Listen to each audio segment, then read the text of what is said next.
Deputy Speaker, I rise today to talk about the very important issue of mental health and inform the Chamber of a newly established facility on the Sunshine Coast that promises to become one of the leading mental health hubs in the nation. Despite the Sunshine Coast being known for its wonderful lifestyle, it's a sad fact that it is recognised as a hotspot for youth suicide and home to a growing number of people with mental health challenges. Mr Deputy Speaker, 1 in 5 Australians will suffer from a mental illness in any given year. Each day, 5 males and 2 females will commit suicide. In 2014 alone, 108,120 years of potential life were taken away by suicide. Despite the obvious social consequences that accompany mental illness, there are significant economic consequences that must also be considered. The costs associated with mental illness in Australia equate to around $60 billion. That represents 4% of our GDP and is the equivalent of 12 million working days being lost each year. Numerous organisations work alongside the government to combat mental illness on a daily basis. Community groups are also tackling the issue. On Sunday the 16th of October, I took part in the first ever Walk for Mental Health. This event saw Australian Rotary clubs from Alexandra Headland, Maroochydore, Kawana, Buderim and Mooloolaba come together to raise money, and a big shout out to my good friend Vicky Stewart for organising that fantastic event. I'm happy to report that around $4,000 was raised for Australian Rotary health research, and the funds will support scholarships for PhD students researching mental health issues. Mr Deputy Speaker, earlier I mentioned the Thompson Institute. The University of the Sunshine Coast is currently developing a dedicated world-class facility focused on addressing mental health issues in the community, particularly depression and dementia.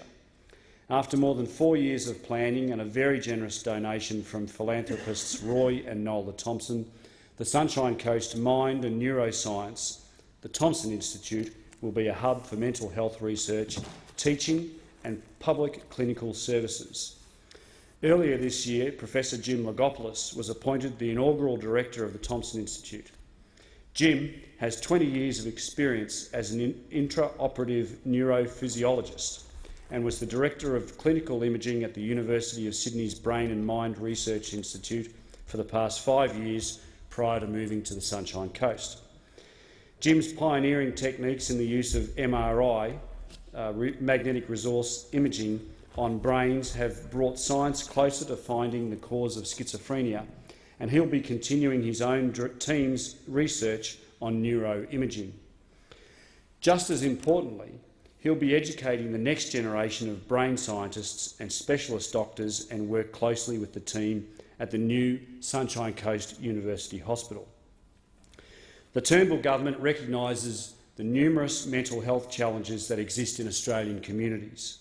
That is why we are investing $192 million to strengthen mental health care, establishing a further 8 suicide prevention regional trial sites and an additional 10 headspace centres.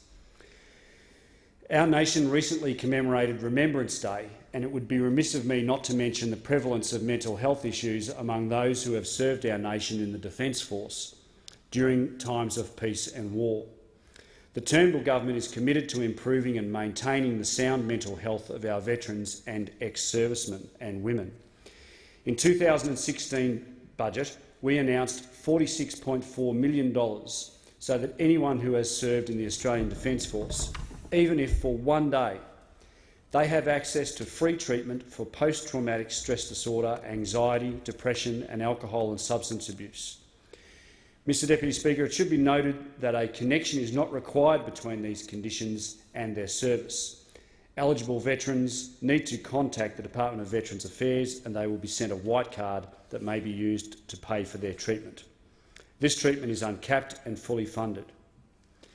I should also note that the Veterans and Veterans Family Counselling Service provides counselling and group programs to veterans, peacekeepers and eligible family members.